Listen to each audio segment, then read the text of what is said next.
Hi, எல்லோருக்கும் வணக்கம். Welcome to Vijith you. So big boss season 9 தமிழ். ஸோ ப்ரொமோ 3 வந்து பார்த்தீங்கன்னா வெளியாயிருக்கு அப்படின்ற மாதிரி தகவல்கள் வருது. ஸோ என்ன அப்படின்னா, ஏற்கனவே லைவில் நடந்து முடிஞ்ச விஷயம் தான்.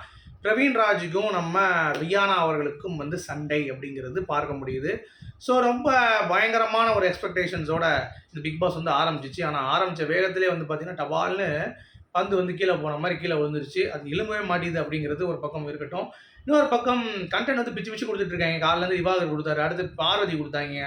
இப்போ வந்து பார்த்தீங்கன்னா வியானா வந்து அவங்களுடைய பாயிண்ட் ஆஃப் வியூ வந்து அவங்க டான்ஸ் ஆடி, அரோரா வந்து அவங்க கூட இருந்து ஒரு லவ் கண்டென்ட் வந்து ஆரம்பிச்சு இந்த மாதிரிலாம் வந்து போயிட்டுருக்கு. லவ் கண்டென்ட்னா லவ் கண்டென்ட் இல்லை, அது காதல் எப்படிப்பட்டது, என்ன மாதிரி காதல் அப்படின்ற மாதிரியான விஷயங்கள்லாம் ஆரம்பிச்சிட்ருக்காங்க அப்படிங்கிறது பார்க்க முடியுது.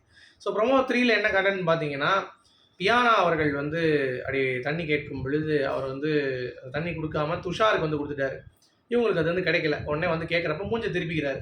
மூஞ்ச திருப்பினோடனே, நீ யாரா கோமாளி மூஞ்சி திருப்புறான்னு சொல்லி கேட்டுட்டு அவர் திருப்பி பேசும்போது இவங்க மூஞ்சி திருப்பிட்டு போகிறாங்க. இப்போ தெரியுதா, இப்போ தெரியுதா, இப்படித்தான் எழுந்தது அப்படின்ற மாதிரி சொல்லிட்டு போயிடுறாங்க. ஆனால் ஓகே, உங்களுக்கு நான் சொல்கிறது ஒன்று புரிஞ்சிச்சுன்னா நீங்கள் எனக்கு ஒழுங்காக பதில் சொல்லணும். ஓகே ஓகே அப்படின்னு சொல்லிட்டு போயிடுச்சு. அதாவது இதுனா பாலிவுட் படம் பார்த்த மாதிரி இருக்குன்னு சொல்லி பிரவீன்ராஜ் கேட்க, இன்னொரு பக்கம் நம்ம வியானா வந்து பார்த்தீங்கன்னா திருப்பி கொடுத்து விட்டு சென்று விட்டார்கள் அப்படிங்கிறது பார்க்க முடிஞ்சிச்சு. ஸோ இது வந்து ஒரு கவுண்டர் அட்டாக் மாதிரி தான். ஏன்னா உன்னை வந்து அடிக்கணும்னா உன்ன மாதிரியே செஞ்சாதான் நீ வந்து கஷ்டப்படுவ அப்படின்ற மாதிரி அந்த ஒரு கான்செப்டில் வியானா வந்து பார்த்தீங்கன்னா அடிச்சிட்டாங்க அப்படிங்கிறது பார்க்க முடியுது.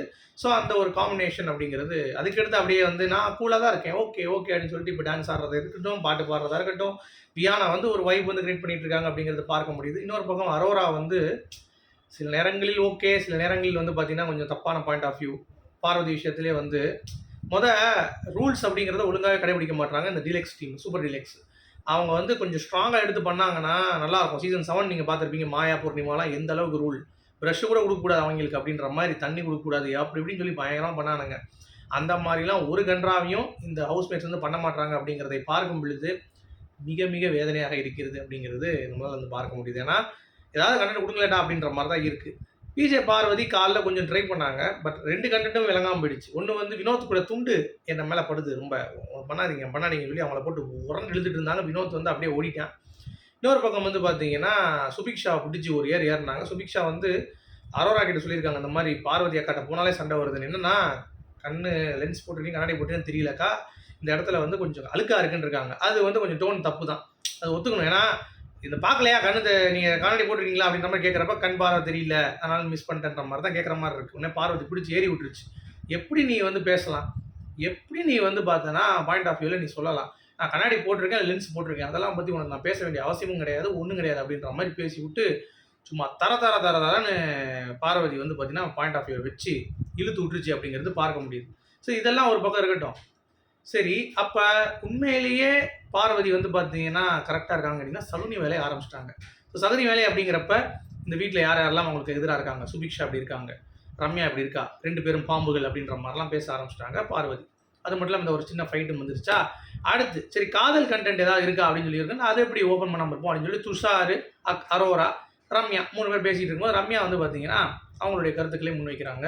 அதாவது எனக்கு வரப்போகிற புருஷன் இப்படி இருக்கணும், அப்படி இருக்கணும், அமைதியாக இருக்கணும், பேசக்கூடாது, வாய் பேசக்கூடாது, கம்முன்னு இருக்கணும், கும்முன்னு இருக்கணும் அப்படின்ற மாதிரிலாம் பேசிகிட்டு இருக்காங்க. இன்னொரு அக்கம் வந்து நம்ம துஷார் வந்து ரொம்ப பர்சனாலிட்டி இருக்கணும், என் கூட சேர்ந்து வைப் பண்ணணும், எனக்கு ஈக்குவலாக எனர்ஜி இருக்கணும் அப்படின்ற மாதிரிலாம் வந்து, டேய் இது பிக் பாஸா இல்லை கல்யாணத்துக்கு ஆள் எடுக்க வந்திருக்கீங்களா மூதேவிகளா அப்படின்ற மாதிரி தான் நமக்கு வந்து தோணுது. மற்றபடி ஒரு ஸ்பெசிஃபிக்கான கண்டென்ட் அப்படின்றது ஃபுல்லாக திவாகர் தான். திவாகர் வந்து இந்த அரோரா சிங்லர் காலை பிடிச்சி இழுத்துட்டு ஒரு சீன் நடிச்சு காட்டினாரு. அப்புறம் வந்து பார்வதியோடைய இது வந்து நடிச்சு காட்டினார். அப்புறம் பிசியோதெரபி செஷன் வந்து போயிட்டு இருக்கு. பிசியோதெரபி வந்து பிரவீன் ராஜ்கிட்டே பண்ணிட்டு இருக்காரு. தலையை இது பண்ணி தாண்டா சாக்குன்னு சொல்லிட்டு காலெல்லாம் இழுத்து விட்டு பார்வதி நல்லா கொஞ்சம் மசாஜ்லாம் பண்ணி விட்டு கொஞ்சம் எல்லாத்துக்கும் வந்து கொஞ்சம்னா ரிஸ்க் ஃப்ரீ. அதாவது இனிமேல் நீங்கள் வந்து முன்னாடியே வந்திருக்கலாம் பிக் பாஸ், நல்லா உங்கள் சீசனில் நான் வந்தேன் மாதிரி பார்வதி சொல்ல, எதுக்கு பிசியோதெரபி ஃப்ரீ அப்படின்ட்டு போகிறதுக்கா அப்படின்ற மாதிரி நம்ம பிரவீன் வந்து பேச இந்த மாதிரி தான் வந்து போயிட்டு இருக்கு. ஸோ கண்டென்ட் அப்படிங்கிறது 2 நாள் எதுவும் ஜென்ரேட் ஆகலை. மேபி சீசன் 7 மாதிரி தான் கொஞ்சம் கொஞ்சமாக வைப் வந்து பிக்கப் ஆகுது அப்படிங்கிறது பார்க்க முடியுது. So not a flop season அப்படின்றத நம்ம அடையாளப்படுத்த முடியாது இது வரைக்குமே.